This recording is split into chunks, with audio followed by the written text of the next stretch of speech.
The Tale of King Ramses. Read from the Creepypasta wiki. Courage the Cowardly Dog was a show on Cartoon Network when it actually had mostly good shows. It aired from 1999 to 2002. It was cancelled after 4 seasons, but it's shown on Cartoon Network sporadically. One episode in particular that scared a lot of us was King Ramses' curse. But does anyone really know King Ramses' backstory? Not really. That's where I come in. About 3 weeks ago, a friend of mine named Ted sent me a link to a website. It was the Cartoon Network website, but there was something off about it. It was darker than I last remembered it, and by that I mean dark colors. It had been a while since I'd been on the site, so I figured they remodeled or something. There was a Courage the Cowardly Dog section of the website. I went to it as it was my favorite show on Cartoon Network, even though it scared the ever-living shit out of me sometimes. One part of the section was Learn the Real Story of King Ramses. I thought it was some history section of the actual King Ramses. Being a history buff, I clicked on it, expecting to learn about King Ramesses, or Ramses as he's sometimes called. I was wrong. It started out like any other history bio, but when it got to Ramses' death, however, that's where it took a turn for the worse. The website stated that Ramses, while alive, slaughtered 1 million enemies in battle, but when he returned to Egypt, one of the families of his enemies were waiting for him. They beat him with sticks, and then bound him in thorns, the same as what Jesus' crown was made of as he was traveling to Calvary to be crucified. He was taken to what was Persia, and the trip there itself was brutal. He was bound by his feet and hands. Tied to 2 donkeys, he had no protection from the sun, and he was naked as well. He wasn't fed very much, so when he got to Persia he had lost half his weight already. But that's when the true torture began. The only mercy his captors granted him was clothing in a green robe. First, they took a prickly plant and whacked him with it repeatedly. The spines of the plant stuck in him and were barbed. Ramses' captors plucked them out with great care to cause as much pain as possible. Next, they took rusty knives and ran them over each of his limbs as carefully as possible as to only cut skin deep.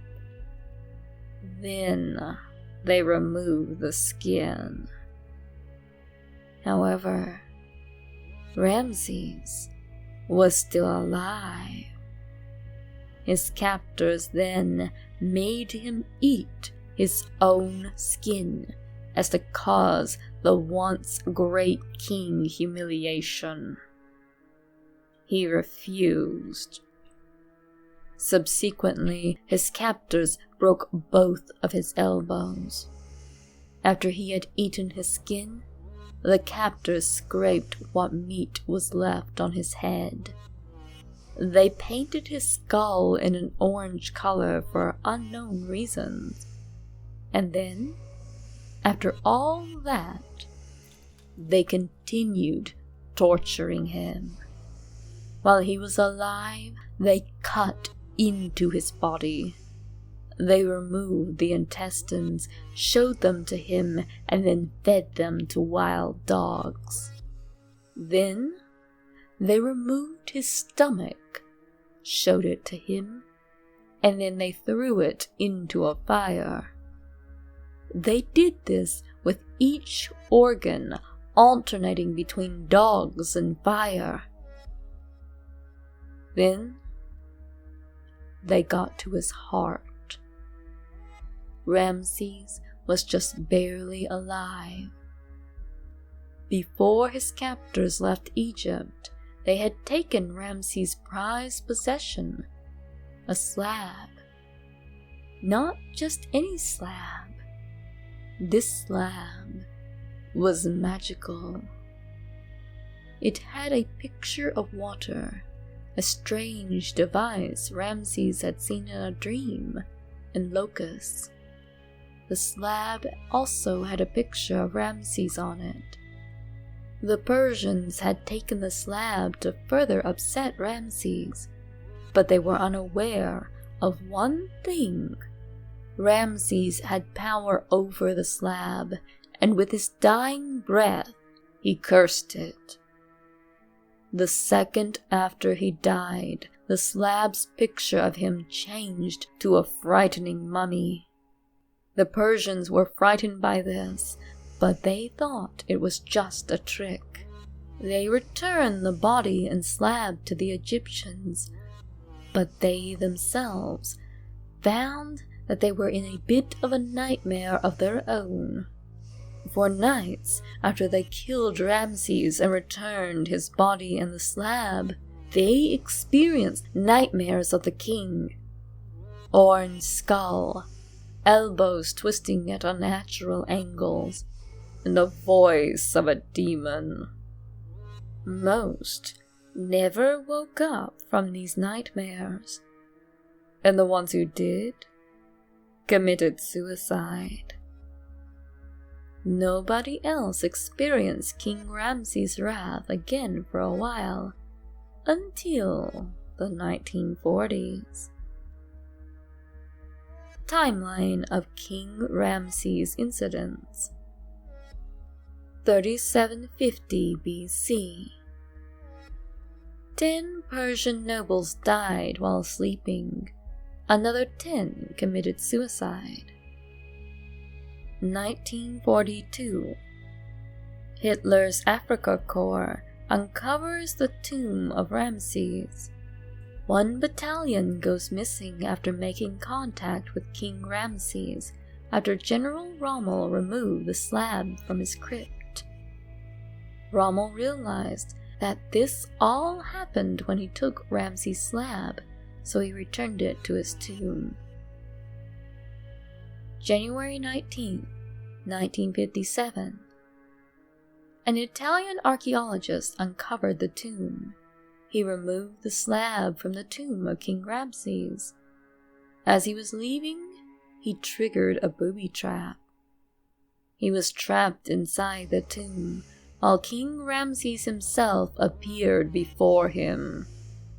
He summoned locusts, which ate the man to the bone, killing him. The locusts then picked up the slab and carried it to the tomb. 1999. 2 grave robbers steal the slab and escape the authorities in Egypt. When they returned to the United States, they were chased by the FBI. They buried the slab on a farm in Nowhere, Kansas.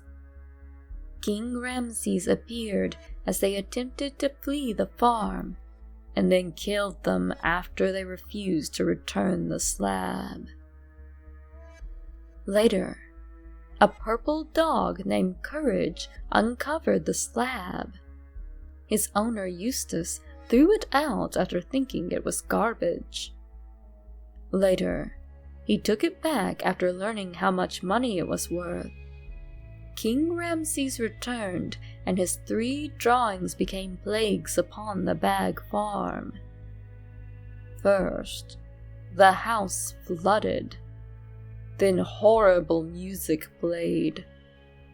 Next, locusts descended upon the house, eating it whole. Eustace had a change of heart and let courage give the slab back. However, Eustace changed his mind again and went after it. King Ramses' locusts killed him, and the slab was returned to Egypt. After I read that, I suddenly had a bit of sympathy for Ramses whenever I watched the episode. But something strange also happened. Parents who read it as well demanded that Cartoon Network take down the link, which they did. I don't remember the website, so I may never get to see it again.